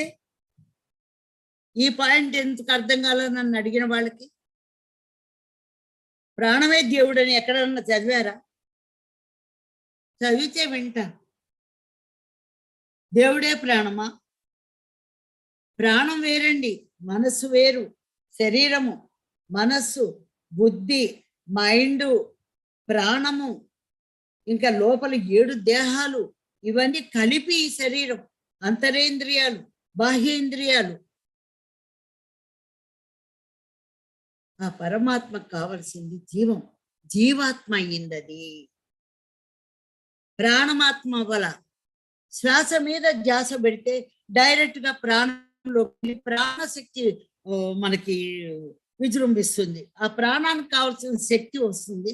ఎంత ప్రాణశక్తిని సంపాదించుకుంటే అంత అష్టప్రవర్తి చేస్తాం, అంత మనం ఇక్కడ చైతన్యవంతం అవుతాం. కానీ జీవధార వేరు. జీవధారే సృష్టికి మూలం. ఈ భూమి మీద ఉన్నదే జీవధార. ఈ జీవధారతో సృష్టి జరుగుతోంది, చైతన్యవంతం అవుతోంది. ఒక గింజ పెడితే మొక్క వస్తుంది, భూమిలో ప్రాణం ఉంటేనే మొక్క వస్తుందా? జీవం. ఇసుకలో మొక్క గింజ పెట్టండి, మామిడి చెట్టు వస్తుందేమో చూద్దాం. మంచులో పెట్టండి, ఉప్పు నీళ్ళల్లో పెట్టండి, రాదు. ఎందుకని? ఇక్కడుంది జీవం, మట్టిలో ఉంది జీవం. ఆ జీవంలో గింజ పెట్టితే విత్తు వస్తుంది. మట్టిలో ప్రాణమా? ప్రాణం ఉంది అంటామా? స్పిరిచువల్ సైన్స్ అనేక శోధించబడిన రహస్యాలన్నీ పత్రిజీ విప్పి చెప్పిన వాటిని మనం కామెంట్ చేయకూడదు. జీవశక్తి వేరు, ప్రాణశక్తి వేరు. ప్రాణశక్తి ఇంకా విశ్వశక్తి ధ్యానం ద్వారా ఆ శక్తి వస్తుంది. మరి ఆత్మశక్తి చాలా మంది భీరుల్లాగా ఉండిపోతారు, అధైర్యులుగా ఉండిపోతారు, సెల్ఫ్ కాన్ఫిడెన్స్ లేదు. నీలో ప్రాణం ఉందిగా, ప్రాణం ఉన్నప్పుడు నీకు భయం ఎందుకుంది? ఎందుకు జగించలేకపోతున్నావు? అది ఆత్మశక్తి. మనోశక్తి మళ్ళీ వేరు, ఆత్మశక్తి వేరు. ఈ ఆత్మశక్తి జీవధార కావాలి ఆత్మశక్తికి. ఈ జీవధార ద్వారానే ఆత్మశక్తి వస్తుంది. ఆ జీవధారే భూమికి లేకుండా ఇలా నాశనం అయిపోయింది. ఆ జీవధారని నింపడానికే పత్రిజీ వచ్చింది భూమి మీదకి. ఆ జీవధార నింపితేనే భూమి 5th డైమెన్షన్లోకి వెళ్ళగలిగింది. మనకు స్థానం ఇచ్చిన భూమి గురించే మనకు తెలియదు. అపార్ట్మెంట్ కొనుక్కుందామా, ఎకరాలు కొనుక్కుందామా, బంగారం చేయించుకుందామా అని తప్ప. రేపు ఈ భూమి కనుక ఇదైపోతే మన ఇళ్ళు ఏమైపోతాయి, మన బిడ్డలు ఏమైపోతారు, ఈ కుటుంబాలు ఏమైపోతాయి, ఈ అపార్ట్మెంట్లు ఏమైపోతాయి? ఆలోచన లేదు, కనీసం విందామని కూడా లేదు. అలాంటి వాళ్ళ మీద కూడా కరుణ, దయ, ప్రేమ చూపించాడు పత్రిజీ. ఒక దెయ్యపు మనస్తత్వాలు, రాక్షసత్వపు మనస్తత్వాల మీద కూడా ప్రేమ, కరుణ చూపించాడు. అప్పుడు మనం ఎలా ఉండాలి? ఇప్పుడు మనం ఏ స్టెబిలిటీతో ఉండాలి? ఇప్పుడు మనం ఆయన ఉన్నారు మన పక్కన. అది అందుకే ఆత్మశక్తి జయ జయ హో, దివ్య ఆత్మశక్తి జయ జయ హో. జయ హో పాటలో ఒక్కొక్క మీనింగ్కి ఎంత బారు స్టోరీ ఉంది. మనోశక్తి, ఆత్మశక్తి, జీవశక్తి, ప్రాణశక్తి అన్ని విశ్వశక్తులేనా? ఇన్ని ఉన్నాయి. కార్బన్ డైఆక్సైడ్, ఆక్సిజన్ ఎన్ని రకరకాలుగా ఉన్నప్పుడు ఈ శక్తులు రకరకాలుగా లేవా? విషయం తెలుసుకోవాలండి, అర్థం చేసుకోవాలి. ఇష్టం ఉంటే మాట్లాడదాం, ఇష్టం లేకపోతే ఎవరికి వాళ్ళు ఉందాం. ఇదొక్కటే ఆధ్యాత్మిక సూత్రాల్లో మొట్టమొదటి సూత్రం. పార్వతీ పరమేశ్వర విగ్రహాలు నాట్యం దగ్గర నటరాజుడు విగ్రహాలు పెట్టుకుని నాట్యం నేర్చుకుంటాం. ప్రతి కళకి నటరాజుడు విగ్రహం పెడతాం. పార్వతీ పరమేశ్వరులు ఆ జీవశక్తి, జీవధార ఎలా ఉంటుందనే వాళ్ళ శృంగారంతో చక్కగా అనేకమైన నాట్య భంగిమలు చూపించారు. కూచిపూడి సిద్ధేంద్ర మహాయోగి, ఆ మహాయోగి ఈ సిద్ధి పొందాడు. ఈ జీవధార ఎలా ఉంటుందని సిద్ధి పొందాడు కాబట్టి నాట్య రూపంలో ఆ పార్వతీ పరమేశ్వరుల యొక్క నాట్యాన్ని, రాధాకృష్ణుల యొక్క నాట్యాన్ని అనేక రకాలైన నాట్యాల ద్వారా ప్రదర్శించారు. సిద్ధి పొందాడు కాబట్టి ఆయనకు అర్థమైంది జనంలోకి వెళ్ళాలి అదే. మరి వాళ్ళు నృత్య రూపంలో చూపించారు. పార్వతీ పరమేశ్వరులు శివతాండవాలు తాండవం చేస్తున్నారు అని దాన్ని ఒక స్టేజ్ ప్రోగ్రామ్ గా చూడటానికి ప్రదర్శిస్తారండి వాళ్ళు. దానిలో ఉండే అంతరార్థం, శివ పార్వతుల యొక్క నృత్యంలో ఉండే అంతరార్థం జీవధార, విశ్వగంగా. జీవం గనక లేకపోతే జీవుడే దేవుడు, ఆ పరమాత్మ స్వరూపుడే జీవుడిలా శరీరంలోకి వచ్చాడు. ఆ పరమాత్మకి అనుభూతిగా శరీరం ఉంటుంది, అనుభవ శరీరం ఉంటుంది. అనుభవం ఈ శరీరం పొందితే ఆ ఆత్మ అనుభూతిగా శరీరం ద్వారా దాన్ని గ్రహించుకుంటుంది. మరి అలాంటి ఈ ఈ ఈ జీవధారే గనక లేకపోతే ఆత్మశక్తి ఎక్కడి నుంచి వస్తుంది? మాటలు చెప్తే వస్తుందా? భగవద్గీతలు చదివితే వస్తుందా? డబ్బు సంపాదిస్తే వస్తుందా? అది మనోశక్తి. డబ్బు ఉందంటే మనకు బోర్డంత శక్తి వస్తుంది. అది ఆత్మశక్తి కాదు. ఓ నాకేం పర్వాలేదు, మనోశక్తి. ఆత్మశక్తి అంటే ఎట్లా ఉంటుందంటే అన్ని వదిలేసి కట్టుబట్టలతో బయటకు వచ్చేయమన్నారు. ఈరోజు చెప్తున్నాను నేను, నీకు ఇల్లు పిల్లలు ఏది, నాకు నయా పైసా ఆస్తి లేదు, నాకు బ్యాంక్ బ్యాలెన్స్ లేదు, చేతిలో రూపాయి లేదు, కట్టుబట్టలతో బయటకు వచ్చేయమన్నారు, వచ్చేసా నేను అంటే ఆయన చెప్తే చేస్తారా అంటారు. నేను చేస్తా, ఎందుకంటే నాకు ఆత్మశక్తి, నా ఆత్మశక్తి ఎంత ఉందో నాకు తెలుసు. నేను బతకగలను, నేను ఆహారం లేకుండా ఉండగలను, నిద్ర లేకుండా ఉండగలను. అనుక్షణం నాకు ఆ జ్ఞానమే ఆహారం. ఆత్మశక్తి, ఆత్మశక్తితో ప్రతి మనిషిని నింపడం కోసమే పత్రిజీ వచ్చింది. డబ్బు ఉంటే మనోధైర్యం, అదే డబ్బు లేదనుకోండి ఇంకేముంది, అయిపోతా, కుంగిపోతా, అప్పుడు పాలైపోయాడు, ఏం చేయాలి, సూసైడ్ చేసుకో. అదే ఆత్మశక్తి ఎలా అవుతుంది? మనోశక్తి. పదార్థాన్ని బట్టి మనోశక్తి, జ్ఞానాన్ని బట్టి జీవధారను బట్టి ఆత్మశక్తి. ఆ జీవధారకే శ్వాస మీద ధ్యాస, ధ్యానము, ధ్యాన సాధన, సజ్జన సాంగత్యము. మన పుస్తకాలన్నీ ఆయన ఆయన మన సంస్థలో ఉండే బుక్స్ ఇంకెక్కడా లేవు, గ్రంథాలు ఎక్కడా లేవు. ఆ యొక్క పరమేశ్వరుడు గురించో, ఆ యొక్క రాముడి గురించో, ఒక మతం గురించో ఉన్నాయి, కానీ ప్రపంచంలో ఉండే యోగుల యోగేశ్వరులు అందరినీ తీసుకొచ్చి పెట్టారు. విశ్వంలో ఉన్న యోగుల యోగేశ్వరులు అందరి కూడా తీసుకొచ్చి ఇక్కడ మన ముందు పెట్టారు. కాబట్టి ఆ స్వాధ్యాయం మన చేతనేనంతే చదువుదామండి. నా చదువు రాదు, నేను చదవలేకపోయాను. నా పోనీ పైకి పోయి చదువుకుంటా, నాకు తెలుసు, ఇంకెన్నో ఉన్నాయి గ్రంథాలు చదువుకుంటా. ఇప్పుడు పని చేస్తా, ధ్యానం చేస్తా, అంతే. ఈ రెండు. ఇక ఆత్మ, మనస్సు, బుద్ధి, మైండ్, జీవం, ఇవన్నీ కలిపే కదా శరీరం. వేరువేరుగా ఉన్నాయా? అన్ని కలిపే శరీరం. మరి ఈ శరీరంతోనే మనం సాధించుకొని వెళ్ళాలండి. శరీరం లేకపోయిన తర్వాత మీరేం సాధించలేదు. ఆరోగ్యవంతమైన ఆహారం, మాంసాహారం మానేసి చక్కటి ఆరోగ్యవంతమైన ఆహారం తీసుకోవాలి. ఆరోగ్యాన్ని కూడా చూసుకోవాలండి, శరీరాన్ని. ఆత్మశక్తితో పాటు శరీరం కూడా ఉంది కాబట్టి శరీరం లేకుండా మనం ఏం చేయలేము. శరీరాన్ని, తన శరీరాన్ని సంపూర్ణంగా వాడుకుని మనకు చూపించారు పత్రిజీ. సంపూర్ణంగా చివరికి తన శక్తిని మొత్తం ఇచ్చేసి, మనందరికి ఇచ్చేసి, భూమాతకి ఇచ్చేసి, అంతా ఇచ్చి ఆ శరీరం ఇలా సృష్టించిపోయిన ఆ రకంగా కూడా శరీరం ఇంకా 3 రోజుల ముందు ఆయన బాడీ రిటర్న్ చేస్తారనగా కూడా వచ్చి జనంలో కూర్చో సంపూర్ణంగా వాడుకున్నారు. పూర్ణం కూడా కాదు, సంపూర్ణంగా. ఎలా జీవించాలో చూపించారు, ఎలా చదవాలి, ఎలా మాట్లాడాలి, ఎలా తినాలి, ఎలా ఆలోచించాలి, ఎలా వ్యవహరించాలి. మరి దివ్యం నామం ఏంటి అన్నారు. దివ్యం అంటే ఏంటి? ఆకాశం. ఆకాశం పేరేముంది? ఏం పేరు పెడతామని చెప్పండి. నీలాకాశం అంటాం, కాసేపటికి నల్ల ఆకాశం అవుతుంది, కాసేపటికి తెల్ల ఆకాశం అవుతుంది. ఏ ఆకాశం అని పేరు పెడతాం? ఆకాశం అనంతం, శూన్యం, దాని పేరు లేదు. కానీ ఆకాశం పరిశుద్ధం.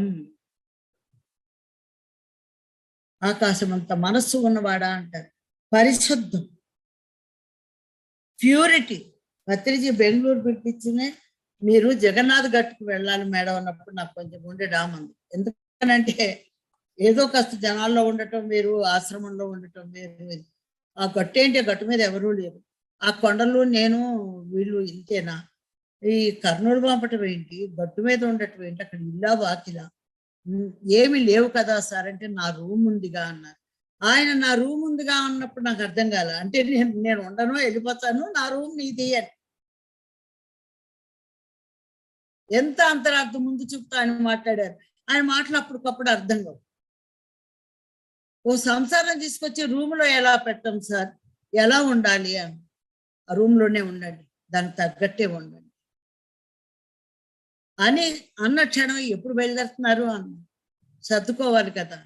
ఇంట్లో ఉన్న సామాను అందరికీ దానం చేసే double cot, single cot, dining table ఎందుకులేండి ఇక. సంసారం అంటే ఎన్నుంటాయో తెలుసా? అన్నీ ఇచ్చేసి ఒక ఫ్రిడ్జ్ 4 మూటలు వేసుకొనిచ్చు. 2 బీరువాలు. అంతే ఆ రూమ్‌లో కూర్చుని. ఈ గట్టు మీద ఇప్పుడు ఈ గట్టుని రిజిస్ట్రేషన్ చేయాలి. డార్మెటరీ కట్టించాలంటే ముందు రిజిస్ట్రేషన్ అవ్వాలి.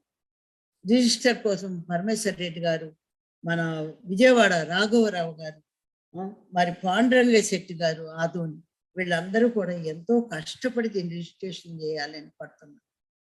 ఈ సమయంలో మరి ఇదంతా వచ్చి కొద్దిగా షాక్ అయినా మనం చేస్తాం, చేసి చూపెడతాం. కొంచెం టైం పడుతుంది. నేను డార్మెటరీ కోసం కలెక్షన్స్ మొదలు పెట్టాను. ఆ కలెక్షన్స్ ఇప్పుడు ప్రస్తుతం ముందు నేను రిజిస్ట్రేషన్కి ఇస్తున్నాను. రిజిస్టర్ అయితేనే నేను డార్మెటరీ కట్టగలుగుతాను. భూమి మనందరికి ఎట్లా అయితే అవకాశం ఇచ్చిందో అలాగే ఈ 5th డైమెన్షన్కి వెళ్ళటానికి అదెంత కష్టపడిందో ఇప్పుడు రిజిస్ట్రేషన్ అవటానికి ఇక్కడ అంత కష్టపడాల్సి వస్తుంది. తప్పకుండా రిజిస్టర్ అవుతుంది. డార్మెటరీ కడతాము. అది అయిన తర్వాతే నేను ఏ ఒక్క ప్లాన్ అయినా ఈ లోపల ఏ ఒడంబడిక కూడా నేను ఒప్పుకోను అనేది నా అంతరాత్మలో నుంచి, పరమాత్మ తత్వంలో నుంచి నాకు సందేశం వచ్చింది. ఆ సందేశాన్ని నేను ఆచరించుకొని ఆ పనిలో అక్కడ నుంచి రావటమే నేను మళ్ళీ పనిలో పడిపోయాను. ఇంకా ఇంకొక ఆలోచన లేదు ఇక నాకు ఆయన పని అప్పచెప్పారు. ఇది మీరు సాధించుకోండి అన్నారు. అంటే ఇది నాకు ఆఖరి జన్మ అవుతుంది. నా కోసం నేను చేసుకుంటున్నాను కష్టపడి. దీనికోసమే నేను మీ అందరినీ కూడా ధన సహాయం చేయవలసిందిగా నేను ప్రతి జూమ్‌లో కూడా నేను చెప్తున్నాను. మీకు చేతనైనంత, మీకు తోచినంత ఇక్కడ అన్నదానం కూడా జరుగుతోంది కాబట్టి. మరి ఆకాశం పేరేంటి? దివ్యం పేరేంటి అంటే ఆ రోజు వెళుతూ ఉంటే పత్రికారి నోట్లోంచి మాట తక్కువ 100 మంది ఉన్నారు అక్కడ. రాఘవరావు గారు మిసెస్ ఉన్నారు, గిరిజా మేడం ఉన్నారు. వీళ్ళందరి సమక్షంలోనే ఆయన అన్నారు, ప్యూరిటీగా ఉండండి. ప్యూరిటీ అంటే ఏంటి అని 4 రోజులు పట్టుకుంది. ఇంకా నేను ఏం మారాలి, ఎలా ఉండాలి, ఏంటి? ఇక్కడ ప్యూరిటీ అంటే ఏంటి? ఆకాశంలా ఉండు. ఆకాశము ఏది ఒకటి అనే పేరు, నువ్వు కూడా అలా ఉండు. ఆకాశంలో ఉండ అంటే పరిశుద్ధంగా ఉండు. పరిశుద్ధాత్మ అన్నాడు క్రీస్తు. ప్యూరిటీగా ఉండాలి అని చెప్పి. అదే దివ్య నామం అంటారు. దివ్యం యొక్క ఆకాశపు యొక్క నామం పేరు ఏంటి అంటే పరిశుద్ధం. ఆ పరిశుద్ధంలో నుంచి వచ్చింది కాబట్టి పరిశుద్ధాత్మ. ఆ జీవము వచ్చి ఈ జీవంలో కలిసింది కాబట్టి జీవాత్మ. దివ్యాత్మ, మానవాత్మ, ఇట్లా అది ఒకటే ఆత్మ. ఆ స్థితులు మారుతూ వచ్చినాయి అన్నమాట. అది ప్యూరిటీ అంటే దివ్య నామము, పరిశుద్ధ ఆత్మ. మరి సూర్యుడి ప్రకాశం, నువ్వు మబ్బులే వస్తున్నాయో, వానే పడుతుందో, వరదే వస్తుందో అనవసరం. తాను వస్తానే ఉంటాడు. ఈ భూమికి చీకటి వస్తూనే ఉంటుంది, వెలుతురు వస్తూనే ఉంటుంది. తన వంతు తన ప్రకాశం ఇస్తూనే ఉంటాడు. భూమంతా ప్రసరిస్తుంది. అట్లాగే పత్రిజీ కూడా ఈ భూమండలం మొత్తం అంతా తన జ్ఞానాన్ని, ప్రకాశాన్ని అందిస్తున్నాడు. అందుకున్న వాళ్ళు ఆ యొక్క జీవశక్తిలో ఉంటారు. అందుకోలేని వాళ్ళు ఆ చీకటిలోనే ఉండిపోతారు. ఎలా ఉపయోగించుకుంటాం, ఈ సమయంలో దీన్ని ఎలా ఉపయోగించాలి అన్నది మన విజ్ఞతను బట్టి, మన యొక్క ఆలోచనను బట్టి ఉంటుంది. కాబట్టి ప్రతి ఒక్కళ్ళు కూడా ఒక సామాన్యమైన మానవుడిలా పత్రిజీని చూడ్చి సామాన్యమైన మాటలు మాట్లాడొద్దండి. ఒక అద్భుతమైన జీవశక్తిని భూమి మీదకి ఎంత మట్టుకు ఎవరు దింపలా. ఇలాంటి మహానుభావుడు ఇంతకుముందు పుట్టాల. పుట్టుంటే భూమండలం ఇలా ఉండేది కాదు. ఇక ముందు పుట్టరు. ఎందుకంటే అవసరం లేదు. అవసరం ఉంటే వస్తారు, అవసరం లేదు. 5th డైమెన్షన్కి వెళ్ళిపోతుంది. పుట్టా పురుగులు ఉండవు, విషపు కీటకాలు ఉండవు, క్రూర మృగాలు ఉండవు. ఆ డైమెన్షన్లోకి వెళ్ళిపోయిన తర్వాత అంతా అద్భుతమే. ఆ బిడ్డలు రాబోయే ఆ దివ్య దేవత బిడ్డల్ని మనం మన బిడ్డలకు ధ్యానం చేయించి మాంసం అనిపించి ఆ గర్భాన్ని వాళ్ళకి దానం ఇస్తే వాళ్ళతోటి ఈ భూమండలం మారిపోతుంది. దానికోసం మేము ఉండాల్సి వచ్చింది భూమి మీద. పిరమిడ్ మాస్టర్స్ ఉండాలి, ధ్యానం చేసిన వాళ్ళు ఉండాలి. మనం ఉండాలంటే ఉంటాము, వెళ్ళాలంటే వెళ్ళిపోతాం. అక్కడ పత్రిజీ వైఫల్యం చెంది ఓడిపోయానని చెప్పి రోగం వచ్చి పోయారని ఏం మాటలండి. ఓ గురువు కానివాడు గురువుని ఎంచతగడు విశ్వదాభిరామ వినురామేమ. నువ్వు గాని గురువు అయితే ఆయన ఎంచవు. నువ్వు గురువు కాలేదు కాబట్టి మాట్లాడుతున్నావు. అలా మాట్లాడే వాళ్ళందరూ దయచేసి స్టాప్ చేసి గురువులు అవ్వటానికి ప్రయత్నించారు. Thank you.